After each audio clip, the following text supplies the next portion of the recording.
Are you ready to laugh? Yeah! It's going to be a really good show tonight. I am nervous. I wore a dress so you couldn't see my legs shaking. Makes me uncomfortable to be up here. It's felt a little bit like preparing for a first date in that I feel nervous to the point of wanting to vomit. And I just spent the last week trying to think of interesting things to say. Well, and my friends and family, they've been giving me advice. Advice that's a lot like first date advice. They're like, wear something sexy, but not trashy. And if this doesn't go well, it's because you're too good.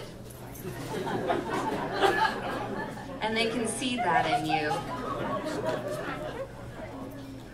Now, I just had a birthday. Before you clap, let me tell you it was on Christmas. Don't cheer too hard. It's not that great of a thing. I just had a birthday. I am on the back end of 20. I'm sneaking up on 30.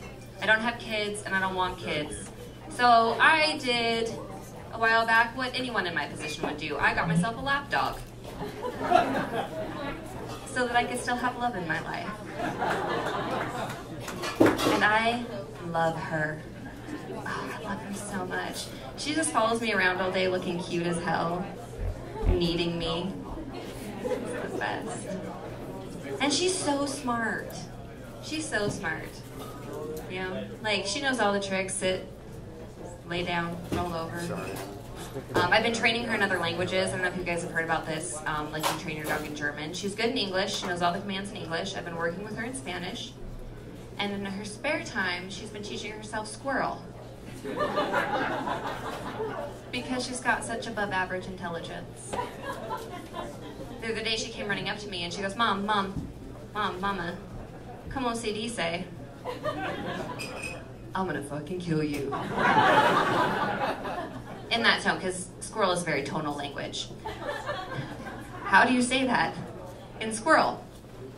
Which sounds ridiculous, but she'd already mastered eat a dick, so I felt like it's a really natural progression for her in her conjugation.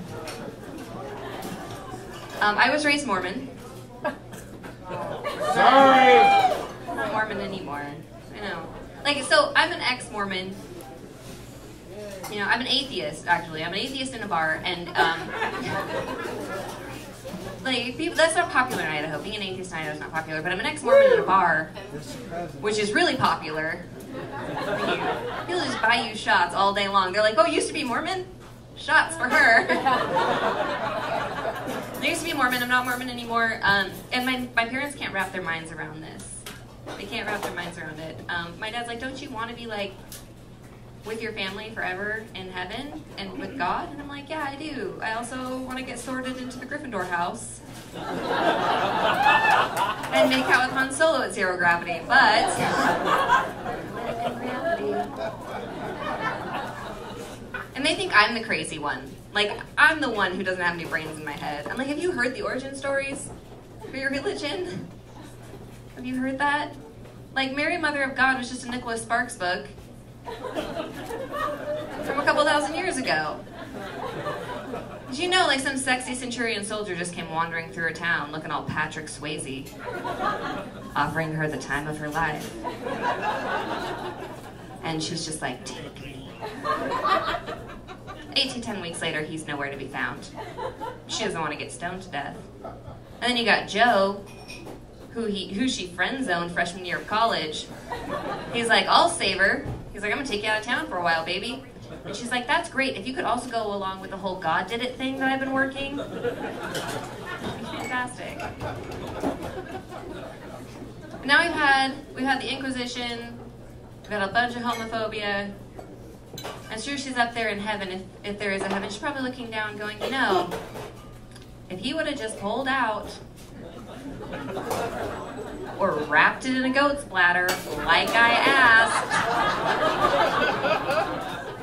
instead of insisting it would ruin the moment, all of these people would be getting their mails on Sundays right now.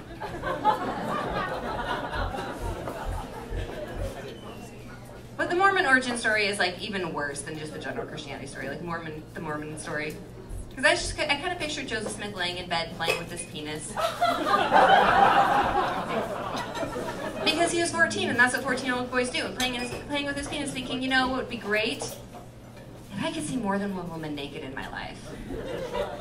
But these uptight 18th century bitches, they won't give it up till they're married. I can only marry one. I need a game plan. It's like, first, invent a gold book. Second, spend 10 years convincing people it's real. And then, bam, marry the shit out of their daughters.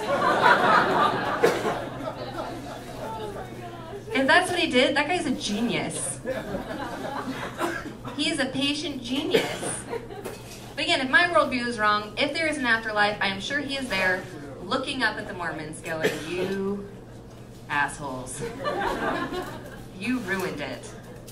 Not only are you only marrying one woman, but you're not having sex with anyone before her or anyone after her. And all of this in a day and age when you can walk over to China Blue and some bachelorette wearing a crown of dicks is gonna suck you off for a goddamn Bud Light Lime. Are you kidding me?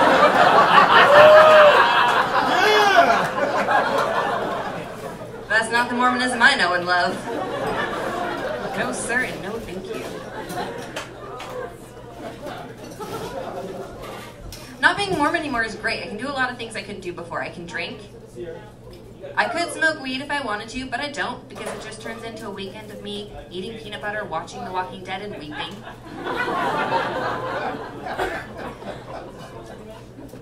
I can watch porn, which is great.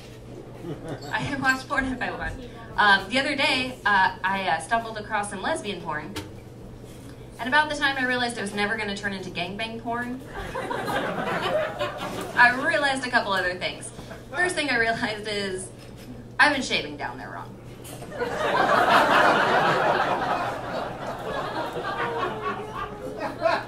I've been shaving the easy parts and leaving the tricky parts be. That's the opposite of what you're supposed to do. You guys know what I'm talking about? Like there's like this little patch there. There's this little patch. Just take that and kind of flip it over itself, and that's what I've been rocking my whole life. I have all been having this little Hitler down there while I had this like bearded hipster.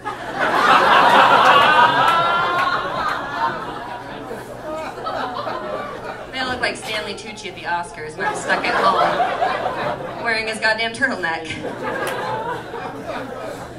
I also realized I don't look like that anymore. I'm getting older, and I don't look like I'm 19 anymore. And I think somebody leaked this information to my breast, because when I stand naked in front of the mirror, they won't make eye contact. They just look down, a little ashamed and wall-eyed, as if to say, that spray tan and that pedicure isn't fooling anybody. Which sucks, because I used to have great tits. I could go out without a bra, and then they would just gaze up at the sky, reaching for the sun like a dandelion on the first day of spring. Not anymore. I used to go to the fair, and the carnies would say the nicest things to me.